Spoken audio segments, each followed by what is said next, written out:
യുകാറ്റിന്റെ പുതിയ പതിപ്പ് പുറത്തിറക്കി ഫ്രാൻസിസ് പാപ്പ. തിങ്കളാഴ്ച ഇറ്റാലിയൻ പത്രമായ ലാ സ്റ്റാമ്പയിൽ പ്രസിദ്ധീകരിച്ച യുവാക്കൾക്കയച്ച കത്തിൽ പാപ്പ യുകാറ്റിന്റെ പുതിയ പതിപ്പിനെ കുറിച്ചുള്ള അവലോകനം നൽകി. കത്തോലിക്ക സഭയുടെ യുവജന മതബോധന ഗ്രന്ഥത്തെക്കുറിച്ച് പഠിക്കാൻ പാപ്പ യുവാക്കളെ ഉദ്ബോധിപ്പിച്ചു. നാം ക്രിസ്ത്യാനികളാകാനുള്ള യഥാർത്ഥ കാരണം സ്നേഹമാണെന്ന് പറഞ്ഞുകൊണ്ടാണ് യുകാറ്റിന്റെ പുതിയ പതിപ്പിനെക്കുറിച്ച് പാപ്പ അവതരിപ്പിച്ചത്.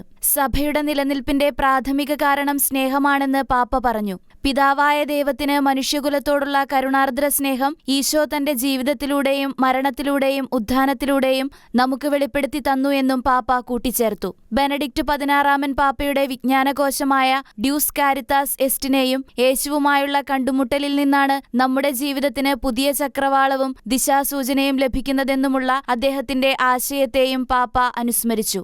1992 പ്രസിദ്ധീകരിച്ച കത്തോലിക്ക സഭയുടെ മതബോധന ഗ്രന്ഥത്തിന്റെ അടിസ്ഥാനത്തിലാണ് യുകാറ്റ് രചിച്ചതെന്നും എന്നാൽ യുവാക്കളെ ഉദ്ദേശിച്ചുള്ള ശൈലിയിലും താളത്തിലുമാണ് അവതരിപ്പിക്കുന്നതെന്നും പാപ്പ അഭിപ്രായപ്പെട്ടു. യേശുവിന്റെ ജീവിതത്തെക്കുറിച്ച് കൂടുതൽ അറിയുന്നതിനും അവിടുത്തെ സ്നേഹത്തിന്റെ സന്ദേശം നന്നായി മനസ്സിലാക്കുന്നതിനും മതബോധന ഗ്രന്ഥം പഠിക്കാൻ പാപ്പ യുവ കത്തോലിക്കരോട് ആഹ്വാനം ചെയ്തു. യേശുവുമായുള്ള നമ്മുടെ ബന്ധം നിലനിർത്തുന്നതിനുള്ള രഹസ്യം ഓരോ നിമിഷവും എന്റെ സ്ഥാനത്ത് ക്രിസ്തു എന്തു ചെയ്യുമെന്ന് ചിന്തിക്കുകയാണെന്ന് പാപ്പ പറഞ്ഞു.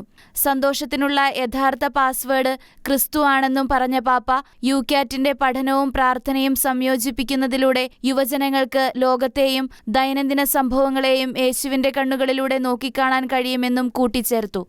International desk, Shekinah news.